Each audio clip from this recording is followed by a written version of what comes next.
आलमीन ने अपने तमाम फरिश्तों को हुक्म दिया, ऐ मेरे फरिश्तों, मेरे अर्श अजीम के करीब सब इकट्ठा हो जाओ। अल्लाह रब्बुल आलमीन का हुक्म मिलते ही बेहिसाब फरिश्ते रोशनी की तरह चमकते हुए उस जगह हाजिर हो गए। तब अल्लाह ताला ने फरमाया, मैं जमीन पर अपना एक नुमाइंदा भेजना चाहता हूं। यह सुनकर फरिश्ते हैरान हो गए। उनकी पेशानियों पर सवाल थे और दिलों में तज्जुब। उन्होंने अदब से अर्ज किया, ऐ हमारे परवरदिगार, क्या आप ऐसी मखलूक को जमीन पर भेजना चाहते हैं जो वहां फसाद करेगी, खून खराबा मचाएगी? हालांकि हम तो हर वक्त आपकी तस्बीह और इबादत में मशगूल रहते हैं, फिर नया खलीफा बनाने की क्या जरूरत है? उनकी बात सुनकर अल्लाह रब्बुल आलमीन ने फरमाया, ऐ मेरे फरिश्तों, मैं वो जानता हूं जो तुम नहीं जानते। कौन मेरी इबादत करेगा और कौन नाफरमानी, इसका इल्म सिर्फ मेरे पास है। मैंने तुमसे मशवरा नहीं मांगा, सिर्फ बताया है। अल्लाह ताला की ये बात सुनते ही फरिश्तों के दिल कांप उठे। उन्होंने अपनी गलती महसूस की और फौरन तौबा कर लिया। फिर सजदे में गिरकर अल्लाह से माफी मांग ली। फिर अल्लाह ताला ने अपने 4 अजीम फरिश्तों को बुलाया, हजरत जिब्राइल, हजरत मिकाइल, हजरत इसराफील और हजरत इजराइल अलैहिस्सलाम। हुक्म मिलते ही अल्लाह रब्बुल आलमीन की बारगाह में हाजिर हुए। सबसे पहले अल्लाह ने हजरत जिब्राइल अलैहिस्सलाम को हुक्म दिया, ऐ जिब्राइल, जमीन पर जाओ और वहां से एक मुट्ठी मिट्टी लेकर आओ, जिससे मैं अपना खलीफा पैदा करूंगा। हजरत इजराइल अलैहिस्सलाम जमीन पर तशरीफ लाएं और मिट्टी उठाने लगे, मगर मिट्टी रोने लगी। गिड़गिड़ा कर बोली, ऐ जिब्राइल, मुझे कहां ले जा रहे हो? जिब्राइल अलैहिस्सलाम ने फरमाया, मैं तुम्हें अल्लाह के पास ले जा रहा हूं। वो तुमसे एक ऐसी मखलूक पैदा करेंगे जो जमीन पर उनका नुमाइंदा होगी। ये सुनते ही मिट्टी और ज्यादा रोने लगी और बोली, ऐ जिब्राइल, मुझे मत ले जाओ। मुझसे जिन इंसानों को पैदा किया जाएगा वो अल्लाह की नाफरमानी करेंगे। फिर जब अल्लाह का अजाब उतरेगा तो मैं भी तो उनके जिस्म में रहूंगी।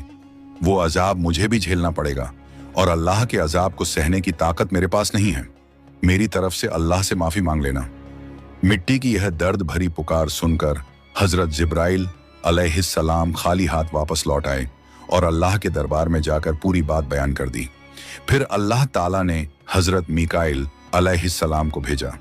वो भी जमीन पर तशरीफ लाएं, मगर मिट्टी ने उसी दर्द से फरियाद की और मिकाइल अलैहिस्सलाम भी खाली हाथ लौट आए।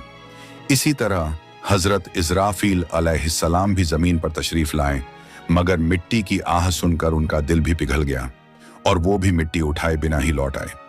तीनों फरिश्ते खाली हाथ वापस आ गए। आखिरकार अल्लाह रब्बुल आलमीन ने हजरत इजराइल अलैहिस्सलाम को जमीन पर भेजा। जब इजराइल अलैहिस्सलाम जमीन पर तशरीफ लाएं तो मिट्टी ने फिर वही इल्तिजा की और बोली, ऐ इजराइल, मुझे मत ले जाओ, मुझे यहीं छोड़ दो। लेकिन इजराइल अलैहिस्सलाम ने फरमाया, ऐ मिट्टी, मैं तुम्हारी बात पर लौट नहीं सकता, क्योंकि मुझे अल्लाह का हुक्म मिला है और मैं अपने रब के हुक्म की खिलाफ वर्जी कभी नहीं करूंगा। यह कहकर उन्होंने मिट्टी उठाई और अल्लाह के दरबार में लौट आए। अल्लाह ताला ने बहुत खुश होकर फरमाया, ऐ इजराइल, क्योंकि तुमने मेरा हुक्म पूरा किया, मैं तुम्हें एक खास जिम्मेदारी देता हूं, इंसानों की रूहें कब्ज करने की जिम्मेदारी। इजराइल अलैहिस्सलाम ने अर्ज किया, ऐ अल्लाह, जब मैं इंसानों की रूह निकालूंगा तो उनके घर वाले मुझसे नफरत करेंगे और मुझे ही इल्जाम देंगे। अल्लाह ताला ने फरमाया, तुम फिक्र मत करो, हर मौत के लिए मैं अलग अलग सबब बना दूंगा। कोई बीमारी से जाएगा, कोई हादसे से, तो कोई बुढ़ापे से। लोग तुम्हें इल्जाम नहीं देंगे। ये सुनकर इजराइल अलैहिस्सलाम का दिल मुतमिन हो गया और फिर फरिश्तों ने अल्लाह के हुक्म से उस मिट्टी को मक्का शरीफ के करीब एक पहाड़ी पर रख दिया। बरसात की बूंदों से वो मिट्टी भीगती रही, धूप से सूखती रही और यूं कई साल गुजर गए। आखिर अल्लाह की कुदरत से उसी मिट्टी से हजरत आदम अलैहिस्सलाम का पुतला बन गया। अल्लाह ने फरिश्तों को हुक्म दिया, इस जिस्म को जन्नत में ले जाओ। फरिश्तों ने अदब से हुक्म माना और आदम अलैहिस्सलाम के जिस्म मुबारक को उठाकर जन्नत में ले गए और फिर लंबे अरसे तक वो जिस्म वहीं पड़ा रहा, बिना रूह के, बिल्कुल बेजान। फरिश्ते उसके करीब आते और उसे गौर से देखकर कहते, यही है वो जिस्म, यही होगा अल्लाह ताला का खलीफा जमीन पर।